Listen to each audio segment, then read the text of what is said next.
اس قصے سے ہمیں کیا سبق حاصل ہوا؟ خوب اچھی طرح تدبر کرنا ہے، تدبر ضرور کیا کریں.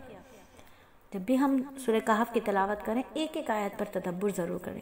کوشش کریں ترجمے والے قرآن کے ساتھ لے کر بیٹھیں، مصحف میں پڑھیں، موبائل میں نہ پڑھیں، مصحف میں پڑھیں، آداب کے ساتھ پڑھیں، باوضو ہو کر، دو زانو بیٹھ کر، قبلہ رو ہو کر، یکسوئی کے ساتھ، توجہ کے ساتھ قرآن کو پڑھنا ہے، تلاوت کرنا ہے اس کی. تو اس قصے سے ہمیں کیا سبق حاصل ہوا کہ اللہ کیا کہتے ہیں، اے بندے اگر تمہیں اللہ تعالیٰ دنیا کے اندر نعمتیں دیتے ہیں، ٹھیک ہے، اب ہمیں کیا کیا نعمتیں اللہ نے دی ہیں. کوئی فیکٹری کا مالک ہے، کوئی بزنس مین ہے، کوئی بہت اچھی جاب کرتا ہے، کسی کے پاس بہترین تعلیم ہے، کسی کے پاس بہت پیسہ ہے، کسی کے پاس گھر ہے، گاڑی ہے، دنیا کی سب نعمتیں ہیں، سب نعمتیں ہیں. تو اللہ کیا چاہتے ہیں، یہ تمہارے پاس ہیں تو یہ نعمتیں، تم اپنے اندر گھمنڈ نہیں آنے دینا، تم اپنے اندر تکبر نہیں آنے دینا. یہ نعمتیں کس نے دی ہیں؟ تمہارا کرنے کا، تمہاری محنت سے نہیں ہے، یہ اللہ کی رحمت سے ہے. محنت تو گدھا بھی کر رہا ہے، محنت تو کتنے ہی لوگ کرتے ہیں لیکن ان کو نعمتیں نہیں ملتی، اس لیول پر نہیں ملتی. تو کیا ان کی محنت کم ہوتی ہے؟ یہ اللہ کی رحمت ہوتی ہے. اللہ کسی کو دے کے آزماتے ہیں، کسی سے لے کے آزماتے ہیں، کہ جس اللہ نے یہ نعمتیں دی ہیں اس کی طرف ہی منسوب کرنا ہے، اسی کی طرف منسوب کرنا ہے. یہ گاڑی میرے پاس ہے، اللہ نے مجھے دی ہے، اللہ کا احسان ہے، ورنہ میں تو اس قابل نہیں تھی. میری محنت، مجھ سے زیادہ محنت لوگ کرتے ہیں، ان کے پاس گاڑی نہیں ہے تو اس کا کیا مطلب ہے کہ میں بہت محنتی ہوں؟ میرے کرنے سے ہوا نہیں، اللہ کی رحمت سے ہوا. عام طور پر انسان جو ہوتا ہے نا وہ ہر نعمت کو اپنی طرف منسوب کرتا ہے. یہ تو میں نے کیا ہو گیا، میں نے گھر بنوا لیا، میری عقل ہے جو میں نے گھر بنایا، میری بڑی عقل ہے، میں تو اتنی بیسیاں ڈالتی ہوں، اتنی سمجھداری سے چلتی ہوں، دیکھیے میں نے آج کتنا کچھ کر لیا. میں نے نہیں کیا، اللہ نے کروا دیا.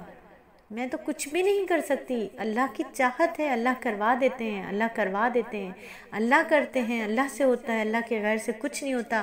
قارون کا قصہ نہیں پڑھا کہ ہم نے نہیں جانتے اس نے کیا کہا تھا؟ اس نے بھی تو کہا تھا نا کہ میں نے اپنے علم کو اس کام میں لگایا، یعنی جو کام میں نے کیا ہے، جو بزنس میں نے کیا ہے وہ میں نے اپنے علم سے کیا ہے. اور یہ جو اتنا مجھے مال ملا ہے نا تو میرے پاس تو بڑا علم تھا اس کا، اس لیے مجھے یہ مال ملا، مجھے اس علم کی بدولت یہ مال مل گیا.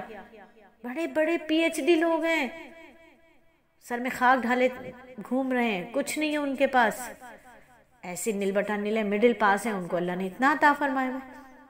تو یہ اللہ کی چاہت ہوتی ہے، اللہ کس کو دیں گے کچھ نہیں پتا.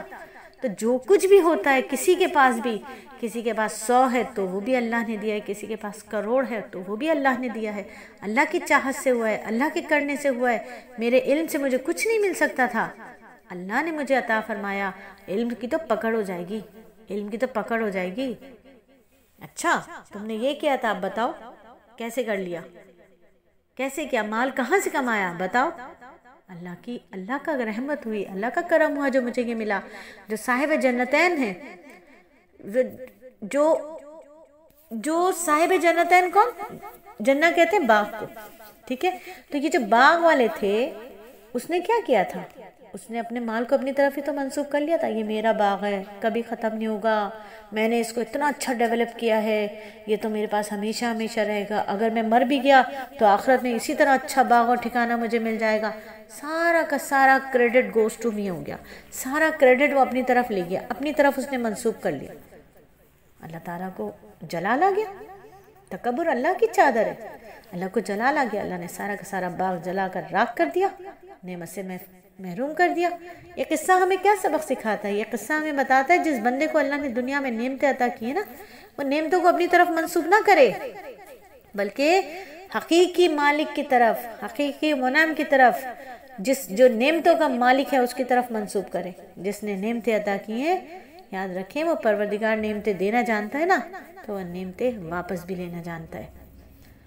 تو کبھی بھی کسی بھی نعمت کو، میرے پاس تو بچے ہیں، میرے بچے ہوئے بڑے عقل مند ہیں، میں نے بڑی اچھی تربیت کی اپنے بچوں کی، میں نے بڑی اچھی تربیت کی اپنی بیٹی کی، میں نے بڑی اچھی تربیت کی اپنے بیٹے کی. نہیں نہیں نہیں، اللہ نے مجھے اولاد عطا فرمائی، اللہ نے ان کی تربیت کا کام مجھ سے لے لیا. اللہ نے مجھے اولاد عطا فرمائی، اللہ نے مجھ سے ان کی تربیت کا کام لے لیا. یہ تو اللہ کا کرم ہے کہ اللہ کی رحمت میرے بچوں کے اوپر رہی. اللہ کا احسان ہے، اللہ نے جو اولاد دی تھی اس اولاد کو اچھا بنانے میں اللہ نے مجھے سبب چنا، اور میرے بچوں کو اللہ رب العزت نے اپنی رحمتوں سے نوازا، مجھے اپنی رحمتوں سے نوازا، اور اللہ نے مجھ سے ان کی تربیت کا کام لے لیا۔ تو کوئی بھی نعمت، چاہے وہ آپ کا جسم ہو، چاہے وہ آپ کا مال ہو، اولاد ہو، کوئی بھی نعمت اپنی طرف منسوب نہیں کرنی، بلکہ کس کی طرف؟ جو مالک ہے، کل کائنات کا مالک ہے، اس کی طرف منسوب رہنے دیں۔